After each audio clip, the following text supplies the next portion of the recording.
Bonjour et bienvenue dans le petit observatoire des micromarques de Chronoflexion. J'espère que vous allez bien. Aujourd'hui, on célèbre ensemble les 2500 abonnés à Chronoflexion. Il a fallu que je rame beaucoup pour arriver jusque-là. Comme vous le savez, je ne publie pas très souvent. Je mise plus sur la qualité que sur la quantité. Donc j'essaye de vous faire des belles vidéos avec de jolies images. Alors aujourd'hui, on va s'intéresser à une seule et unique micromarque. Mais alors, quelle micromarque? Ça faisait longtemps que je voulais vous la présenter. Il s'agit ni plus ni moins de Zelos. Je possède d'ailleurs une Zelos que je vous avais présentée dans ma collection des montres en bronze. Et il y a un abonné de Chronoflexion qui m'a prêté l'une de ces Zelos également, que je vais vous présenter au cours de cet épisode. Alors Zelos est connu pour faire des montres plutôt sportives, des montres de plongée essentiellement, mais pas que.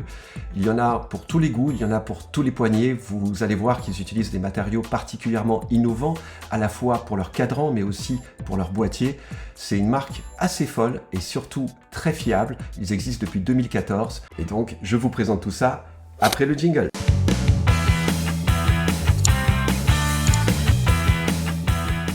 Vous vous demandez peut-être quelle est la montre que je porte aujourd'hui à mon poignet. Eh bien voici, c'est la MHD AGT. Je vais vous la mettre en photo, ce sera plus simple. Je l'avais présentée dans un live avec Joao et vous aviez pas mal apprécié en fait cette montre. Vous la retrouvez aujourd'hui à moins de 400 € sur le site de MHD. Il lui en reste quelques exemplaires encore. Il s'agit de la Steel Edition. Elle est caractérisée par ce cylindre central dans la carrure qui est quadrillé diamant. Et qui donne une allure de calandre de voiture, de Mercedes par exemple, typée très sportive, inspirée du monde automobile résolument. Mécanisme, c'est un Miyota 9015. Elle est un petit peu difficile à manipuler au niveau de la couronne, mais c'est le seul défaut que je lui trouve, sinon très jolie montre. Bon, on passe à Zelos, c'est quand même le thème de la vidéo. Alors c'est une micromarque que je connais bien, comme je vous le disais, parce que j'avais acheté cette superbe Swordfish qui est équipée d'un ETA. 28-24. Il y a quelques années, je vous l'ai présenté dans ma collection de montres en bronze, donc je vous y renvoie encore une fois en lien en haut à droite. Superbe montre. Et puis un abonné, Frédéric, dernièrement, m'a prêté cette Aurora 42 mm de diamètre, dont le cadran est fait de nacre bleu. Et vous allez voir que Zelos fait des cadrans mais absolument plus fous les uns que les autres. On peut passer de quelque chose de relativement classique à des aspects complètement fous, des matériaux complètement fous. Et lorsqu'on s'est rencontré avec Frédéric, j'ai pu aussi filmer rapidement sa Visionary, qui est un autre modèle de Zelos, que je vous montre ici en image, voilà, qui est aussi un modèle assez intéressant avec un cadran météorite. Donc Zelos, c'est une marque qui a été fondée en 2014 par Elshan Tang, qui est ce jeune créateur ici. Et Zelos, ce nom vient du nom de la déesse du zèle et de la passion. Et je me rends compte que ma chemise est complètement hypnotique dans cette vignette en haut à droite, donc je vais changer ça. Alors déesse du zèle et de la passion, disais-je. Alors la passion, je suis sûr que Elshan Tang n'en manque pas. Et de zèle non plus, parce que vous allez voir que pour les matériaux qu'ils utilisent, à la fois pour les cadrans, pour les carrures, mais également les complications horlogères qu'ils vont utiliser, les mécanismes qu'ils vont utiliser, sont tous non seulement d'une qualité irréprochable, mais également ils vont souvent sur un terrain novateur exceptionnel. Donc on va regarder tout ça ensemble, on va débroussailler tout ça ensemble, c'est ce que je voulais faire avec vous en vous parlant de cette micromarque, étant entendu qu'ils produisent donc des montres d'extrême qualité pour un rapport qualité-prix absolument unique. Petit problème au passage, évidemment, vous vous en doutez, ils produisent en petite quantité, donc dès lors qu'ils sortent un modèle, le modèle disparaît. La plupart des modèles qu'on va regarder ici ensemble sont des modèles qui n'existent plus, mais ils en sortent très régulièrement, donc moi je vous recommande de vous abonner à leur mailing list en fait et d'être prévenu de la sortie de leur prochain modèle et vous ne serez pas déçus. Si l'un des modèles que je vous présente vous intéresse, ne vous inquiétez pas, ils vont sortir quelque chose d'à peu près similaire dans les jours prochains, au courant de l'année, ou bien vous pouvez essayer de les retrouver sur des sites de revente. Donc déjà, à la base, ils vont toujours utiliser des matériaux à minima, verre saphir, traité anti-reflet, des bracelets en acier avec un revêtement anti-scratch, des lunettes avec insert en verre saphir ou insert en céramique. Ils vont toujours utiliser des matériaux à la pointe de la qualité, ça c'est certain. Donc avant de parler des cadrans et avant de parler des matériaux utilisés pour les cadrans et pour leur carrure, ce qui fait vraiment leur marque distinctive, je voulais vous parler un petit peu des complications horlogères qu'ils utilisent, auxquelles ils recourent. Et on commence avec la phase de lune, par exemple l'Aurora Field, avec phase de lune, qui est actionnée par un Sellita SW288 pour moins de 1000 euros, pour moins de 1000 $, du moins ici. Donc c'est quand même un tarif assez exceptionnel. Et vous voyez que la lune et les étoiles sont luminescentes en plus. Et c'est pas n'importe quelle luminescence, on est toujours sur du Super Luminova C3 très généreusement appliqué. Et là, vous en avez une en aventurine avec la phase de lune. Donc l'aventurine donne cet aspect un peu de cosmos. Donc c'est très très bien vu de la part de Zelos. Et encore une fois, pour moins de 1000 $, si vous achetez à partir de leur site, évidemment, il faut rajouter taxes et frais de douane. Mais malheureusement, les tocantes que je vous montre ici ne sont généralement plus disponibles ni à partir de leur site, ni à partir du site des revendeurs. Mais il y en a d'autres qui sont encore disponibles. Autre complication horlogère, si tant est que l'on puisse parler de complications, mais en fait, je voulais attirer votre attention sur le fait que sur la Mirage, ils utilisent un double barillet, ce qui permet d'avoir une réserve de marche, mais complètement incroyable. On est à 8 jours de réserve de marche pour une montre qui certes va avoir un coût. Ici on commence dans l'ordre des 5000 € avec cette Mirage en tantalum aussi. Alors il faut voir que le boîtier lui-même déjà est dans un matériau complètement dingue. Le tantalum est un matériau, une sorte de métal très rare qui est extrêmement dur mais en même temps suffisamment malléable et très anticorrosif. Autre type de mécanisme qu'ils utilisent, de mécanisme remarquable, le tourbillon, le fameux tourbillon. Ici pour la Mirage tourbillon, que vous voyez décliné avec différents types de matériaux pour le boîtier, des matériaux plus fous les uns que les autres, mais tous en titanium au minimum, et sinon on est sur du titanium Damascus. Donc vous voyez quand même qu'ils recourent à des mécanismes plus fous les uns que les autres. Ils vont très très loin en termes de technicité, puisque quelque part le tourbillon c'est quand même un peu le nec plus ultra. Vous avez vu que aussi ces montres, elles ont également un coût, on ne peut pas avoir ça gratuitement, c'est certain, mais voilà, on est aux alentours des 12 000 € pour un mécanisme tourbillon a priori d'origine suisse et des matériaux de boîtier qui sont de très haute voltige. C'est absolument remarquable. De manière générale sur leur montre, et là on passe sur des choses, sur des designs beaucoup plus classiques, vous aurez de temps en temps du Seiko ou du Miyota, mais là spécifiquement ici on a un ETA 2893 élaboré pour une montre en GMT, vous voyez, donc on a quelque chose de très bonne facture, à moins de 1000 $ encore une fois, et toujours verre saphir traité anti-reflet. Et ici, j'attire votre attention sur le fait que l'insert de la lunette est en verre saphir. Et une montre en plus étanche à 200 mètres. Voilà, tout ça pour moins de 2000 €, c'est quand même assez exceptionnel. Très, très joli design d'ailleurs, les Horizon, on va y revenir tout à l'heure. Et puis sur la Starfighter, qui elle est dispo, et en Europe également, je crois qu'il reste encore 1 ou 2 modèles de dispo. Donc là, il s'agit d'un chronographe à moins de 2000 €, mais équipé d'un ETA 2894. On a un cadran full loom, et également du Super Luminova sur le tachymètre, un truc que j'ai rarement vu. L'insert de la lunette est en céramique.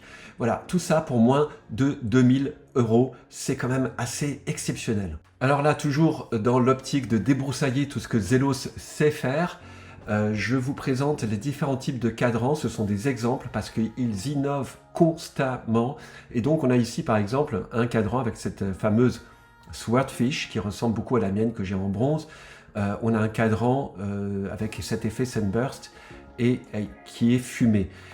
Très joli, les cadrans sont vraiment super. Je pense que là-dessus, pour moi, ils font vraiment concurrence à Seiko au niveau de la qualité des couleurs qui sont utilisées pour leurs cadrans. Ici, on a l'exemple d'un cadran soleillé en relief, très joli également. Ils le font en différentes teintes, vous avez toujours plusieurs déclinaisons possibles et c'est magnifique. Ici, alors là, celui-là, voilà, celui-là, il est en effet tourbillon, il est aussi légèrement en relief. Ça donne une impression fabuleuse et ils ont fait plusieurs modèles avec ce type-là, quoi. Donc potentiellement, ce sont des modèles qui pourraient ressortir. Donc ici, un superbe full loom. En général, ils font pas les choses à moitié, donc je peux vous dire que leur peinture luminescente, elle, est claire, quoi. Ils appliquent plusieurs couches de Super Luminova. Et vous voyez ici que le logo gravé sur la couronne est luminescent, Donc il y a beaucoup de petits détails comme ça chez Zelos qui sont assez sympas. Parfois, c'est un peu tarte à la crème, c'est un peu too much. Mais parfois, c'est aussi tout à fait raisonnable et moi, j'apprécie énormément. Voilà, ils ont également fait plusieurs types de montres squelettes, dont celle-ci, qui est la Avent A4, Très jolie montre squelette en bronze et à un tarif relativement abordable puisqu'on est dans les 700 $. Certes, sans taxes et frais de douane. Mais on a quand même un mécanisme état ou équivalent. Autre type de cadran, encore une fois, le carbone forgé, très joli. Effet de peinture répandue comme ça. La météorite, bien sûr, qui équipe plusieurs de leurs modèles. On l'a vu tout à l'heure sur la Visionary V2 de Frédéric. Et vous remarquerez que la lunette est également en météorite. J'en profite pour faire une très brève digression sur les matériaux de type météorite. Celui qu'on voit en général, c'est celui-ci, qui est un mélange de cristaux de fer et de nickel. Typiquement, une météorite en fer, ça va ressembler à ça de l'extérieur. Et c'est à la découpe qu'on va découvrir cet effet cristallisé. On continue dans le délire des matériaux utilisés pour les cadrans. Donc vous voyez ici, c'est la Starfighter qu'on a vu tout à l'heure. Vous voyez un modèle ici avec le cadran météorite et un modèle avec le cadran en aventurine bleue, ce minéral qui donne justement cet effet un peu cosmique. Mais c'est très malin de la part de Zelos que de l'avoir également utilisé ici pour la Starfighter, qui résolument est un chronographe de type Moonwatch. Donc Zelos utilise également de la nacre, ici de la nacre bleue, pour cette Aurora Field qui est la montre que m'a prêté Frédéric, que je trouve vraiment très très jolie. Franchement, j'aurais pas accroché comme ça en visuel de prime abord. Et pourtant, ça passe, mais nickel. Ils n'ont pas juste utilisé de la nacre comme ça, ils ont fait un dessin en mosaïque pour le cadran qui est fort bien réalisé. À mon avis, ça doit pas être facile du tout à réaliser et c'est une montre également tirée en très peu d'exemplaires. Et enfin, la fameuse Mako en titanium cristallisé. Alors ce titanium cristallisé, il va être gravé à l'acide et ensuite anodisé pour lui donner des reflets bleus comme ça. C'est incroyable ce qu'ils font. Au niveau des matériaux utilisés pour les boîtiers, on va commencer avec du titanium de grade 2. Vous voyez aussi un cadran que je n'ai pas mentionné tout à l'heure qui est complètement fou. Celle-là, je me laisserai bien chauffer d'ailleurs. Ensuite, évidemment, ils vont utiliser le bronze. Typiquement pour l'Abyss ici, qui est l'un de leurs produits de plongée phare. Un très joli bronze que j'ai d'ailleurs, voilà, moi aussi sur ma Swordfish. Il se patine très très bien, il est un petit peu rosé. J'imagine qu'il contient pas mal de cuivre. Le carbone forgé évidemment pour le boîtier. Et ici sur ce modèle de montre, vous le voyez à la fois pour le cadran et le boîtier. On arrive sur quelque chose de beaucoup plus spécifique ici avec leur titanium damassé. Et vous voyez l'alternance des couleurs ici. Il s'agit d'une coloration naturelle sous l'effet de la chaleur. Et clou du spectacle, c'est ce matériau qui est utilisé ici, notamment sur la Starfighter, sur lequel je voulais attirer votre attention puisqu'il s'agit d'un mélange de zirconium et de titanium. Donc je vous dis, c'est quand même complètement dingue tous les matériaux qu'ils arrivent à utiliser. Bon, donc rapidement, je vais vous présenter un petit peu 2-3 de leurs modèles phares, mais également des modèles que j'apprécie. Alors évidemment, la Swordfish, ça a été l'un de leurs premiers modèles. Je vous ai présenté la mienne, encore une fois, elle est ici, dans ma collection des montres en bronze. Modèle qui a été designé par cette personne, Fred Becker, qui maintenant a fondé sa propre marque Horizon, que je vous ai montré dans un épisode précédent du Petit Observatoire des Micromarques. Et il a également designé la fameuse Hammerhead, qui est une montre, me semble-t-il, un petit peu plus imposante, puisqu'elle fait 44 mm de diamètre.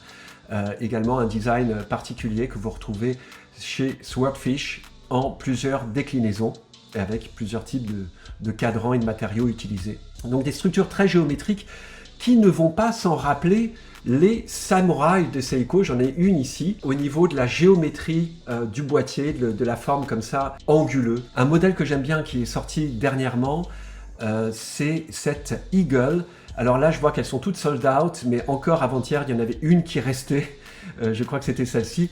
Vous pouvez peut-être la retrouver chez certains revendeurs. Cette montre présente la particularité d'avoir ce boîtier qui est fait en deux parties avec le cylindre central, un petit peu comme la MHD que je vous ai présentée au tout début de cette vidéo, mais également un peu comme les Beaux Bleus. Ici, ce que j'aime bien dans cette montre aussi, c'est le cadran central qui est sillonné, très grande lisibilité, évidemment toujours la luminescence fameuse chez Swordfish. C'est une montre qui est équipée d'un Miyota 9015 avec le rotor qui est customisé ici, verre saphir traité anti-reflet double dôme, très jolie moi je trouve. Cette montre elle est très tentante, elle est vendue à moins de 800 €. Voilà, 200 mètres d'étanchéité pour une montre pilote, voilà ça c'est du Zelos quoi. On passe à la fameuse Starfighter que j'aime beaucoup. Ici cette Starfighter chronographe Frost, qui est à moins de 2000 €.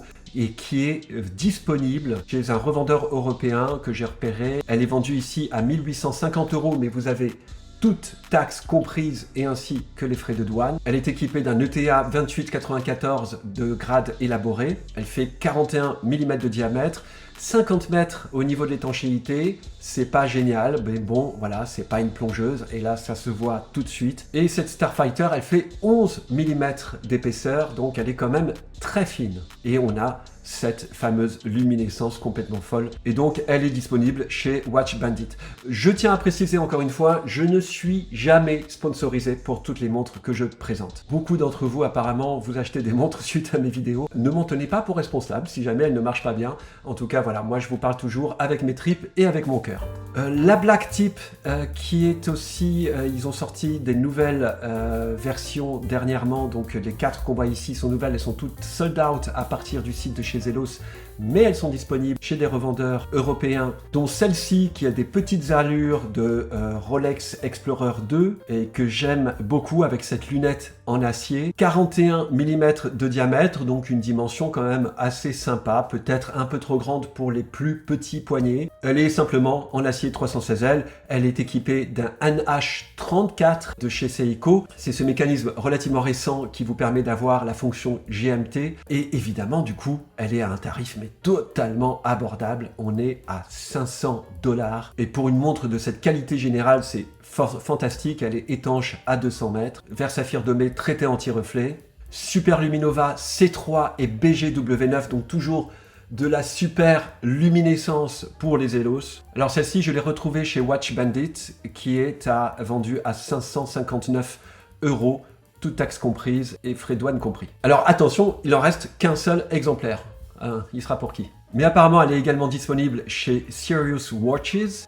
Donc rassurez-vous, elle est toujours dispo. Et vous avez la version en turquoise que j'aime beaucoup, également disponible chez Watch Bandit, qui apparemment sont un peu plus chers. Ils vendent leurs montres à 60 € plus cher. Voilà, mais donc ça dépend de la dispo, ça dépend de votre appétit si vous voulez absolument en acquérir une. Je trouve que celle en turquoise, elle tue. Et vous avez d'autres modèles dans cette fameuse Black Tip. Vous avez la Purple, qui est également assez attrayante. C'est une couleur qui commence à devenir à la mode. On avait vu la Di Renzo DRZ04 mondiale en purple, très très jolie. On avait vu aussi une Beaufort en purple, en violet comme ça. En rouge et noir ici, très jolie. Mais celle-là, elle est vraiment plus du tout dispo. Alors que la purple, on la retrouve chez Watch Bandit ici. Elles sont apparemment toutes en précommande en fait. Et l'autre modèle que je voulais vous présenter, parce qu'ils ont toujours des disponibilités, en tout cas pour 2 d'entre eux, les 2 premiers qu'on voit ici, c'est la fameuse Spearfish. Alors, Spearfish, à ne pas confondre avec le Swordfish. Ce sont 2 poissons qui ont le nez pointu, mais voilà, ils sont différents. Spearfish, donc, vous avez cette version avec le cadran blanc et cette version avec le cadran jaune fumé. Alors, le cadran jaune fumé n'est plus dispo chez Zelos, mais il est dispo chez Serious Watches pour 1050 €. Leurs caractéristiques, c'est quand même intéressant, puisque là, on a un diamètre de 40 mm, donc là, vraiment compatible avec la plupart des poignées. De corne à corne, on est à 47 mm, en dessous des 48 mm, c'est une taille relativement raisonnable, un peu passe-partout. Épaisseur de 13 mm, il s'agit d'une montre GMT équipée d'un Sellita SW 330-2, étanche à 200 mètres, verre saphir plat traité anti-reflet, et comme d'habitude, le super traitement de luminescence de chez Zelos, du Super Luminova C3, un mélange de C3 et de BGW9. Toujours superbe, très bien appliqué. Une lunette avec un insert en verre saphir. Et ici, il précise que vous avez leur fameux revêtement anti-rayures 1200 HV pour le boîtier. Alors, cerise sur le gâteau, je voulais vous montrer leur packaging. Vous serez peut-être susceptible de recevoir votre Zelos dans un packaging similaire, peut-être pas en tout point. Ici, c'était pour ma Zelos en bronze, donc je vous le montre. C'est un packaging en bois, une boîte en bois, mais qui est assez énorme en fait, mais de dimension somme toute raisonnable.